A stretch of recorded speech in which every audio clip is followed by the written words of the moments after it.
Hi, this is Maria Sanchez with KADYTV.com, and we are broadcasting live from the United States Navy Seabee Museum.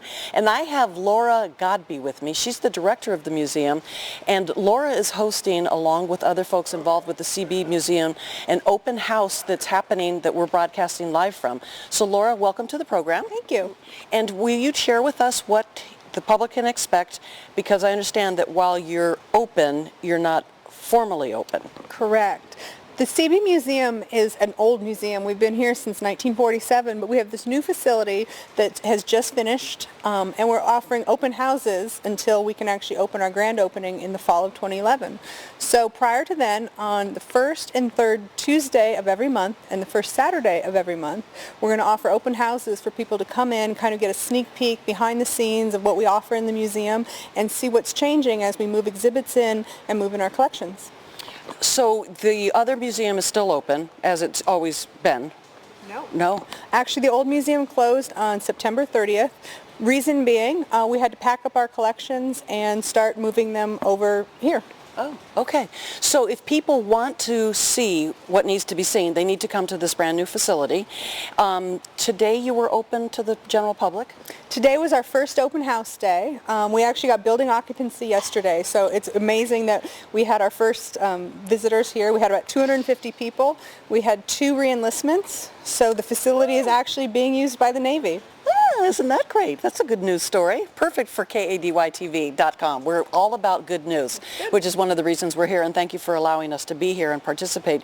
Now, what will our viewers hope to see with this brand new museum? Well, right now, we really just have a brand new facility, and it's an amazing facility.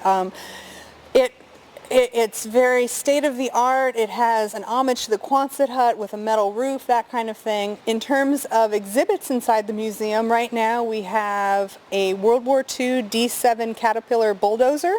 We have a relatively current op Humvee, and we have a fabulous fountain in our memorial garden that has a Seabee dozer blade.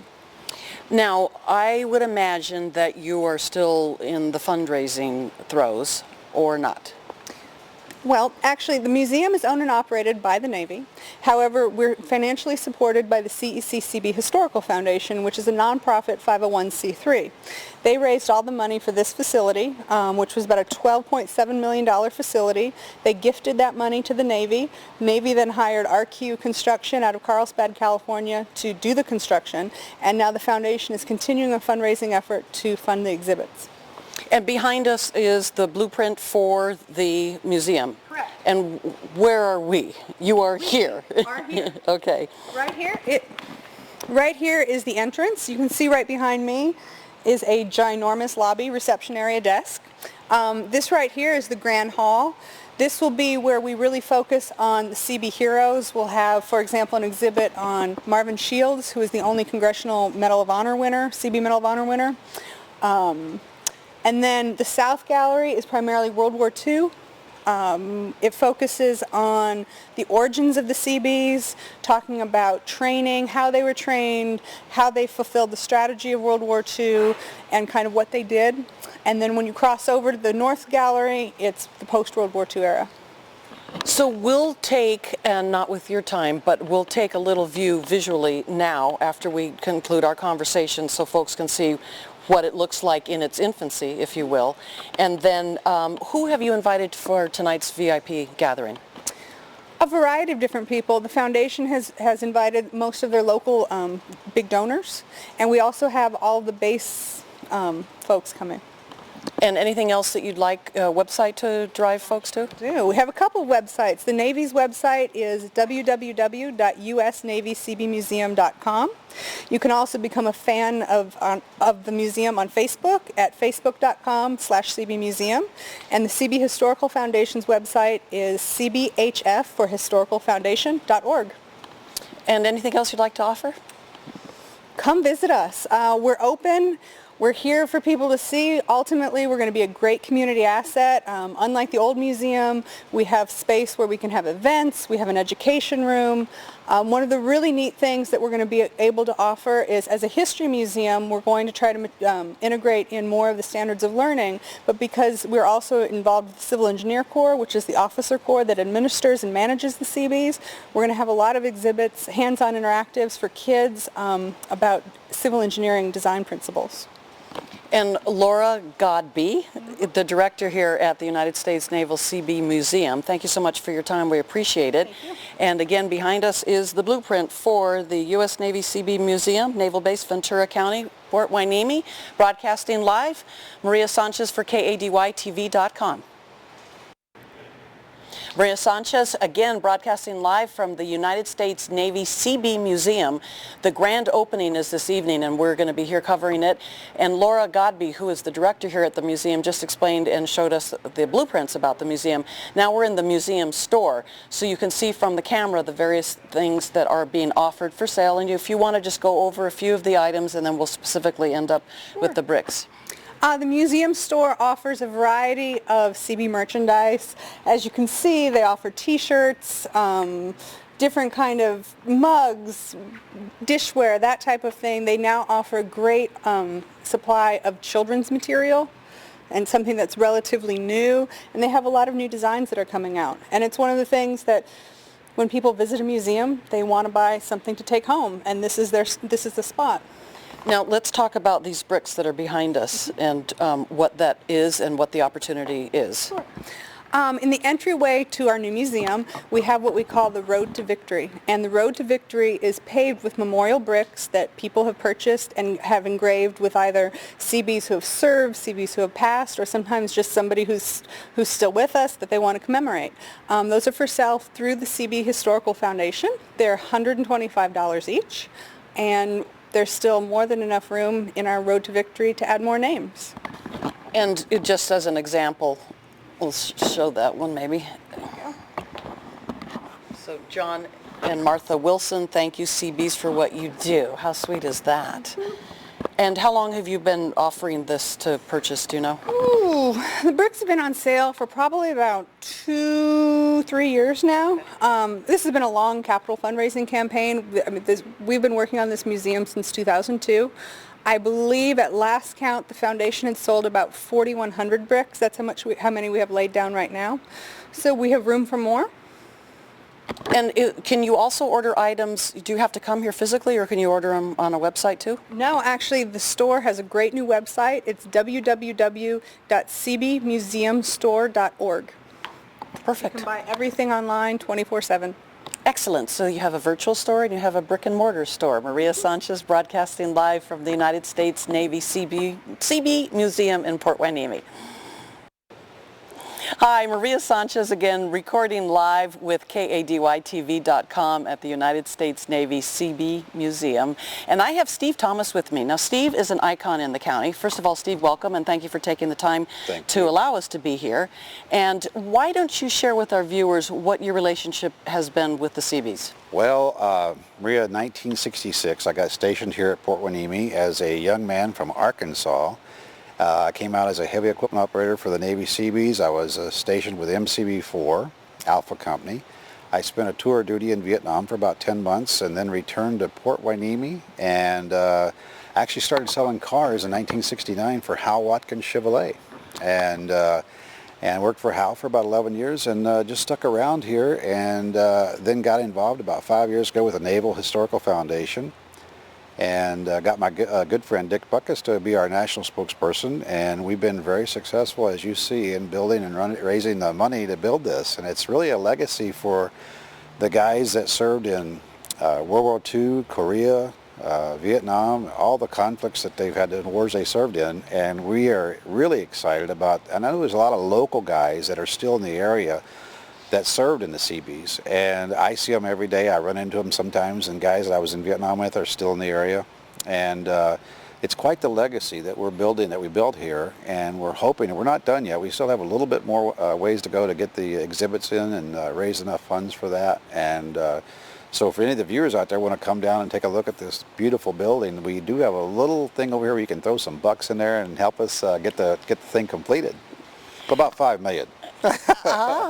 Now, Steve, you have been, you said, helping out raising money for 5 years. Yes. And part of that was with the golf tournament that you had Dick Butkus play at, correct? Exactly right. We at Spanish Hills Country Club in Camarillo, we did a golf tournament called the Butkus, and we did it for 4 years. And we were successful in raising almost $750,000. Wow. And it was great support from our community. Businesses all over Ventura County helped us out. We had several celebrities that came up, and it was quite expensive, $5,000 a foursome. But you know, people, we were sold out every year. Really? And yeah, 4 years in a row, and we still get calls today to put another one on. So I know Mr. Butkus, we kind of wore him out, so I don't know if we can get him to do it again. But it would be a great event to do one or two more big ones anyway. And but the Navy means so much to Ventura County, the Seabees especially here. And they've done so much for Ventura County. I know they help on different type of emergencies, earthquakes and flooding and sort of thing. They always pitch in and help out the residents. So it's a good relationship we have with the Seabees. And again, I was part of the Seabees, so it really is special to me to see something like this get underway and get completed. And again, we're not quite done yet. We still have a little bit of work to do. So we would really, I tell you, it's just a great feeling to pull in here today and walk around and see what they've built and what we've done so far to build this and raise this money. It's awesome. Now, I should explain that some of the noise that you're hearing is because the VIP party is going to begin shortly, and Steve was kind enough to invite us early before it got really busy, but that's what the general setup noise is all about. Steve, you have been an icon in the community, so we can thank the Seabees for bringing you here to Ventura County, right? Yeah, that's it. They brought me here. So lucky us in that regard, and thank you for your service to our country. But I want you to share this story that not a lot of people might know. I have a professional relationship with Steve with my radio program to help you promote the Dick Butkus golf tournament. But you donated a BMW to an event that was being held at Chumash that was like a slot tournament that you won. Yeah. Do you want to tell our viewers what happened at that event? The event where we donated a BMW, I'm not sure about which one is that? I'm not sure. I forget the charity, but the point that I was impressed by is one that you donated it, and then it was a slot tournament, I think. And your wife won. Oh, that story. Actually, I did not donate that car, but they buy about 10 or 15 cars a year from us, and then they go up and it's a random draw for players. And it was the first time they had done BMWs, and it was the first BMW they gave, and they called my wife's name. Can you imagine? And it wasn't about 3 months later, my son-in-law, they called his name and he won one. So. But there was a little issue about whether we qualified as vendors to win that car. So so there would be no legal problems. The Chumash tribe was kind enough to give us cash in lieu of the car, and they kept the car for another week. So. Okay. I just thought that people should know that story. That was a true story. Yeah. I forgot all about that. So Steve Thomas was Steve Thomas BMW, and an icon, as I should mention, in the community, and a volunteer extraordinaire. Thank you for giving back and giving so much. And it is Steve that has helped make KADYTV.com possible for being here and broadcasting live from the United States Navy Seabee Museum. Maria Sanchez reporting for KADYTV.com. Hi, Maria Sanchez reporting live with KADY-TV at the United States Navy Seabee Museum. And I have with me Bill Hilderbrand. Bill is with the Seabee Historical Foundation. Correct. You are the president. Yes. And I'm going to ask you what that means, and then we're going to talk about this monstrosity behind us. Okay. The Seabee Historical Foundation was set up about 15 years ago, and with the purpose of supporting the Seabee Museum. And we've done a number of things, but our latest effort has been raising the funds for this campaign. And so far we have raised and delivered to the Navy $12 million to get this building done. And this is a great day for us because we're here to celebrate the building being completed. Yeehaw! Yeehaw! And our next challenge now is we have a $9 million goal for the money to fund the exhibits and displays that will turn this building into a museum. Now tell us, what is this that we're in front of? This is a 1942 era D7 Caterpillar bulldozer, and it's going to be part of the exhibit on the war in the Pacific. 3 out of 4 Seabees went to the Pacific. That's where the need was the greatest. And many people don't realize that during World War II, We had 325,000 Seabees. That's almost as big as the entire Navy is today. And they were spread from one end of the Pacific to the other, building the bases and the runways, the ports, and everything else that were needed to win the war. And why are you involved? What's your passion? I served in the Navy for 28 years. I was a CEC officer, and I served with the Seabees. I ended my career down in Gulfport, Mississippi, where the other Seabee base is. I was the commanding officer of the Seabee base there. And while I was about to retire, I helped another gentleman set up and create the museum, the Seabee Historical Foundation, with the purpose of helping preserve the Seabee legacy. And it's been a labor of love ever since. Now, how long have you been here in Ventura County? I'm not here. I'm just here on a visit. Oh, Yeah. so you're on loan. Well, the foundation's headquarters are in Gulfport. I see. And so I came out here for this occasion to see the building completed. How terrific. Now, how often did you come while this was being constructed? Well, during the actual construction, probably only came out here about every 2 months. But if you go back during the time we were raising the money and everything, again, I was out here every 6 to 8 weeks. Well, we're thrilled to be here. Thank you for allowing us. And thank you for your service to our country. Well, thank you very much. And website direction? Our website is www.seabeehf.org. And if you go there, one of the things on the website, you can, if you click on the image of the new museum, it'll take you to a section where you can press a button and you can get a virtual walkthrough of what the new museum is going to look like. Oh, excellent. Thank you for that. Bill Hilderbrand, he's the president of the foundation that's responsible for the big bucks. Thank you for your time. Thank you, Maria. Appreciate it. Maria Sanchez at the Seabee Museum. It's the VIP grand opening this evening, and we're here prior to that. And I have with me Ed Aken. Mr. Aken, how is it that we're standing in front of this? Well, I was asked by some of the people if I happen to have a certain tractor. I'm a sort of a tractor collector. And I said, yes, I do. And they told me what it was for. So I decided to donate it to the museum. Now, are you a resident of the county? No, I'm from Placerville, California. And how is it that you collect tractors? Well, that's a real long story. I've always been excited about tractors. My dad bought a new Caterpillar in 1940 when I was not quite 6 years old yet, which I still have. And that's got me started on, I think, collecting tractors. And then later on, when I retired, I had a low bed service at one time, and going around moving tractors, and it seemed like there was a lot out there, and people would give them to me at a minimum price, and I'd have to bring them home, of course. And this was one of them. So it sort of got out of hand, but I started collecting tractors. Now, do you collect them as a hobby and a passion, or do you share that passion with others? Oh yeah, we have shows from now and then, but mainly as a hobby, and I just like them. And where do you store them? I'm a farmer born and raised on the ranch up there, and so we have lots of room to store them. Well, that was kind and generous of you. And here, talk about an amazing piece of machinery. Did you have a little goodbye party? No, we didn't have a goodbye party. It was just one of those things that was out back, and I decided, well, I'm not going to do anything with it, so it'd be a lot nicer here. Aww, very sweet. Thank you for that. And thank you for taking the time. And it's great to meet you. A pleasure. Thank you. You're Nice welcome. to be here. Great, good. And we will continue our coverage at the Seabee Museum. Thank you so much for watching. We'll be right back. Hi, Maria Sanchez, continuing our live coverage of Navy base, let's start out all over again. United States Navy Seabee Museum debut VIP party. We have Captain McHugh with us. Commander McHugh, what do you prefer? Captain McHugh. Okay. Captain McHugh is with us. He visited with us. You were kind enough to take the time when the Dallas Cowboys were landing at the base. And we're here again to cover because this is such an historic event and it's so integral to the county. We couldn't miss it. And Steve Thomas helped make this possible for us to be here today, so we wanted to thank him too. And of course you. Well, it's great. Well, thanks for being here. This is a museum that's been long in coming. The construction is complete. complete.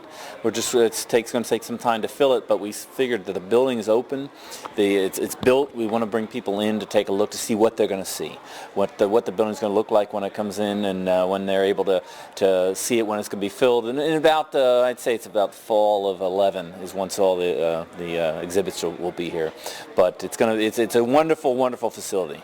Well, it's unbelievably beautiful, surreal, stunning, and I mean any combination of words and experiences that you could describe. What does it mean to the Navy to have something like this here in the county? Well, for this being the so much rich history here for the CEC community and for Seabees, that having the museum here will just only make sense. I mean, this is going to be outside the base. It's going to be outside the gate, so you don't have to get a base pass to get on. So we're hoping it to be a destination for people, because it's the only Seabee museum in the United States Navy. So and it's right here at Naval Base Ventura County. Oh, that's even more awesome. I didn't know that. Yes. The only one. Yeah. Wow. Now, is it not true too that the public can now play on the golf course as well? Yes. Yeah. They've been able to do that for at least a whole year and a half or so I've been here. Okay. And I think before that too. So, but they still have to get a golf pass and all that. But there's a process to get through that. Anything else you'd like to add? Well, just welcome the folks to come out and then take a look at this. It's going to be open to the public 3 days a week. 3 days a month. And Tuesdays and Thursdays, don't quote me exactly on the time frame. You'll get, sure. yeah, she'll share that with you. But to come and walk around, see what it's going to look like, and we're real excited to have it here. Thank you so much, Great, Captain thank McHugh. you. Really appreciate your time, as always. Thank you for your service to our country, too. Thanks a lot. You're Appreciate welcome. it. Thank you. Maria Sanchez, continuing our coverage live from the United States Naval Seabee Museum. And see, if I slow down, I can actually say it properly. And I am here with an esteemed guest and his daughter. And the reason that we're here, we have Clarence Henderson here with us. Welcome, and thank you for visiting KADYTV.com. And your daughter, Carol, and I'll let you say your last name, Carol. Gerard. And I understand you are a World War II veteran, Seabee. Correct. Yeah. And that you built something in Hawaii. Yes, we built the John Rogers Airfield. It's just on the island of Oahu, and it is now the Honolulu International Airport. After the war was over with, I think within 3 months they turned it over to Honolulu. And it is an exceptional airport. It had 4 8,000-foot runways, and the rest of the land, I believe it was the largest airport in the world when we finished and walked off. Now, how long were you stationed there? We were there 14 months, and all of those 14 months except 1 month to build our barracks when we got there. And so the rest of it then was spent on John Rogers. So were you, what months were those, or what year was that? Do you recall? 43 to 44. Yeah. That was- 43 to 45. 14 months they... It was 44 to the middle of 45. And then we shipped out. And that airport was really designed to accommodate the B-29 bombers. They were being built in the United States, and they would fly out there and land on John Rogers. The crew would sleep overnight, and the ground crew would work on the airplane. So next morning, before the sun heated the air, the crews would come out. They had early breakfast, and the ground crews, of course, had gassed up the airplanes and put meals in it and everything. And they took off right at dawn. The sun was just barely coming up, and they flew all the way to Tinian. Now, I didn't realize this about the Seabees, but you would arrive places and then have to build your own housing, and then you could actually get involved with what you came to do. I mean, that's amazing. It's like, wow, here, go there. Oh, yeah, but first you need to build that place where you're going to sleep, and then you can get to business. Well, a few days in the tents didn't hurt us until we got our barracks built. Now tell me, why did you join the Navy? I was working for the Army Corps of Engineers. I was stationed in Little Rock, Arkansas, and I was a draftsman designer. I designed a German prisoner of war camp at Camp Robinson, and the Walnut Ridge fighter plane training base, and the Blytheville, Arkansas B-29 base. So now, I went to the, I thought I would get a field commission, but no, they weren't handing out field commissions because the Corps of Engineers took the attitude, we're asking other people, everybody, to give up their men. We're not going to keep ours. So I went over to the Seabees, and they took me in, even though I was only 27 years old. Rules were you were supposed to be 30, but since I had that background from the Corps,